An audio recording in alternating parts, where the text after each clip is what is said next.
We're going to read chapter 10 of Matilda. The nice thing about Matilda was that if you had met her casually and talked to her, you would have thought she was a perfectly normal 5.5-year-old child. She displayed almost no outward signs of her brilliance, and she never showed off. "This is a very sensible and quiet little girl," you would have said to yourself, and unless for some reason you had started a discussion with her about literature or mathematics, you would never have known the extent of her brain power.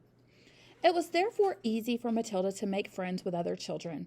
All those in her class liked her. They knew, of course, that she was clever because they had heard her being questioned by Miss Honey on the first day of term. And they knew also that she was allowed to sit quietly with a book during lessons and not pay attention to the teacher. But children of their age do not search deeply for reasons. They're far too wrapped up in their own small struggles to worry over much about what others are doing and why. Among Matilda's newfound friends was the girl called Lavender. Right from the first day of term, the two of them started wandering around together during the morning break and in the lunch hour. Lavender was exceptionally small for her age. A skinny little nymph with deep brown eyes and with dark hair that was cut in a fringe across her forehead. Matilda liked her because she was gutsy and adventurous. She liked Matilda for exactly the same reasons. Before the first week of term was up, awesome tales about the headmistress, Miss Trunchbull, began to filter through to the newcomers. Matilda and Lavender, standing in a corner of the playground during morning break on the third day, were approached by a rugged 10-year-old with a boil on her nose called Hortensia. "New scum, I suppose," Hortensia said to them, looking down from her great height. She was eating from an extra-large bag of potato crisp and digging the stuff out in handfuls. "Welcome to Bortstal," she added, spraying bits of crisp out of her mouth like snowflakes. The two tiny ones, confronted by this giant, kept a watchful silence. "Have you met the Trunchbull yet?" Hortensia asked. "We've seen her at prayers," Lavender said, "but we haven't met her." "Ha ha, you've got a treat coming to you," Hortensia said. "She hates very small children. She therefore loathes the bottom class and everyone in it. She thinks 5-year-olds are grubs that haven't yet hatched out." In went another fistful of crisp, and when she spoke again, out sprayed the crumbs. "If you survive your first year, you may just manage to live through the rest of your time here. But many don't survive. They get carried out on stretchers, screaming. I've seen it often." Hortensia paused to observe the effect these remarks were having on the two titchy ones. Not very much. They seemed pretty cool. So the large one decided to regale them with further information. "I suppose you know the Trunchbull has a lock-up cupboard in her private quarters called the Chokey. Have you heard about the Chokey?" Matilda and Lavender shook their heads and continued to gaze up at the giant. Being very small, they were inclined to mistrust any creature that was larger than they were, especially senior girls. "The Chokey," Hortensia went on, "is a very tall but very narrow cupboard. The floor is only 10 inches square, so you can't sit down or squat in it. You have to stand. And 3 of the walls are made of cement with bits of broken glass sticking out all over, so you can't lean against them. You have to stand more or less at attention all the time when you get locked up in there. It's terrible." "Can't you lean against the door?" Matilda asked. "Don't be daft," Hortensia said. "The door's got thousands of sharp, spiky nails sticking out of it. They've been hammered through from the outside, probably by the Trunchbull herself." "Have you ever been in there?" Lavender asked. "My first term I was in there 6 times, Hortensia said. "Twice for the whole day, and the other times for 2 hours each. But 2 hours is quite bad enough. It's pitch dark, and you have to stand up dead straight, and if you wobble at all, you get spiked, either by the glass on the walls or the nails on the door." "Why were you put in?" Matilda asked. "What had you done?" "The first time," Hortensia said, "I poured half a tin of golden syrup onto the seat of the chair the Trunchbull was going to sit on at prayers. It was wonderful.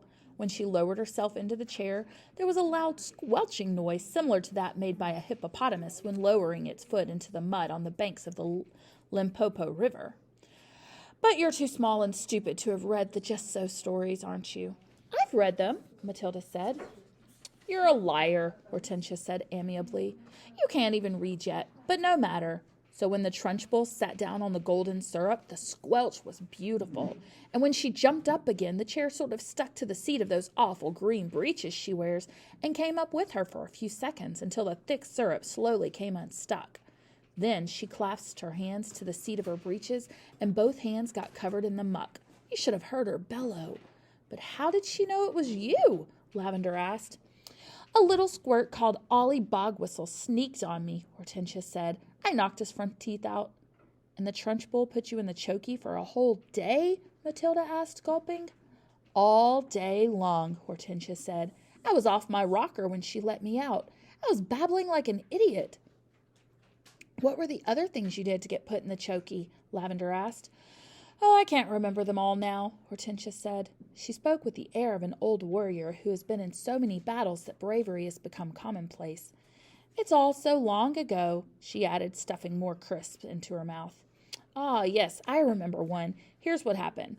I chose a time when I knew the Trunchbull was out of the way teaching the sixth formers, and I put up my hand and asked to go to the bogs.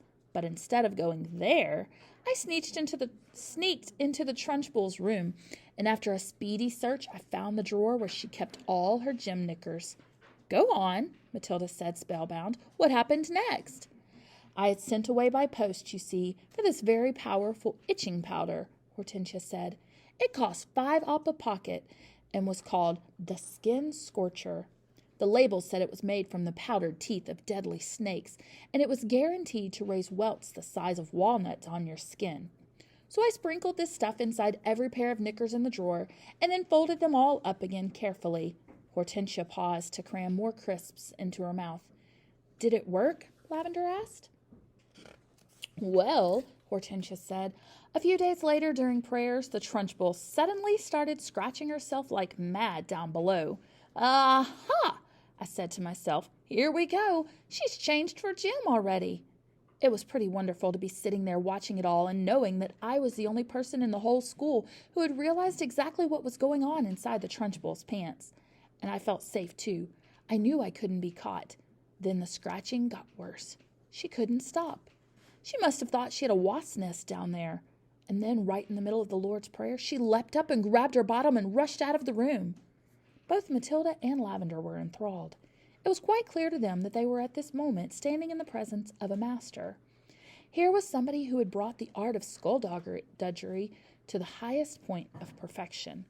Somebody, moreover, who was willing to risk life and limb in pursuit of her calling. They gazed in wonder at this goddess, and suddenly even the boil on her nose was no longer a blemish, but a badge of courage. But how did she catch you that time? Lavender asked, breathless with wonder. She didn't, Hortensia said, but I got a day in the chokey just the same. Why? They both asked. The Trunchbull, Hortensia said, has a nasty habit of guessing. When she doesn't know who the culprit is, she makes a guess at it. And the trouble is, she's often right. I was the prime suspect this time because of the golden syrup job. And although I knew she didn't have any proof, nothing I said made any difference. I kept shouting, how could I have done it, Miss Trunchbull? I didn't even know you kept any spare knickers at school. I don't even know what itching powder is. I've never heard of it. But the lying didn't help me in spite of the great performance I put on. The Trunchbull simply grabbed me by one ear and rushed me to the chokey at the double and threw me inside and locked the door. That was my second all-day stretch. It was absolute torture. I was spiked and cut all over when I came out. It's like a war, Matilda said, overawed. You're darn right it's like a war, Hortensia cried, and the casualties were terrific. We are the Crusaders, the gallant army fighting for our lives with hardly any weapons at all, and the Trunchbull is the prince of darkness, the foul serpent, the fiery dragon with all the weapons at her command. It's a tough life. We all try to support each other. You can rely on us, Lavender said, making her height of 3 foot 2 inches stretch as tall as possible. No, I can't, Hortensia said. You're only shrimps, but you never know. We may find a use for you one day, in some undercover job. Tell us just a little more about what she does, Matilda said. Please do. I mustn't frighten you before you've been here a week, Hortensia said. You won't, Lavender said. We may be small, but we're quite tough. Listen to this, then, Hortensia said. Only yesterday, the Trunchbull caught a boy called Julius Rotwinkle eating licorice all sorts during the scripture lesson, and she simply picked him up by one arm and flung him clear out of the open classroom window.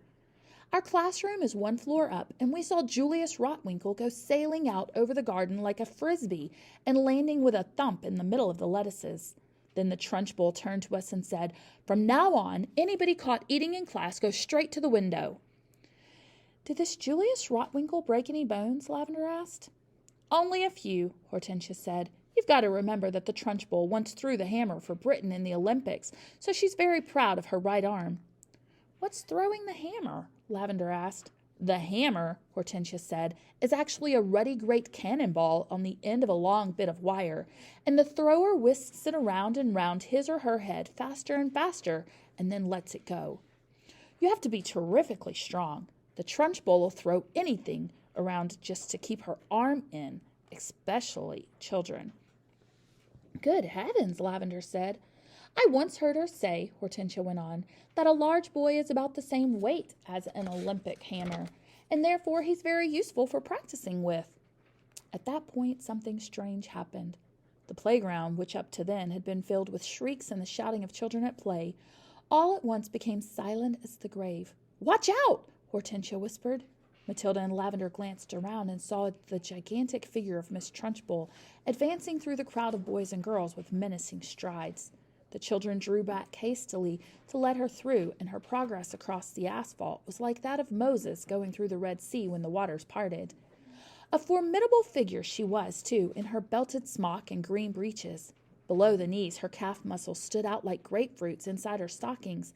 "Amanda Thripp!" she was shouting. "You, Amanda Thripp, come here!" "Hold your hats," Hortensia whispered.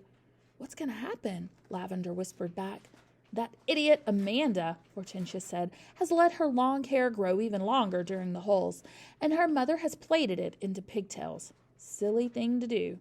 "Why silly?" Matilda asked. "If there's one thing the Trunchbull can't stand, it's pigtails," Hortensia said. Matilda and Lavender saw the giant in green breeches advancing upon a girl of about 10 who had a pair of plaited golden pigtails hanging over her shoulders. Each pigtail had a blue satin bow at the end of it, and it all looked very pretty.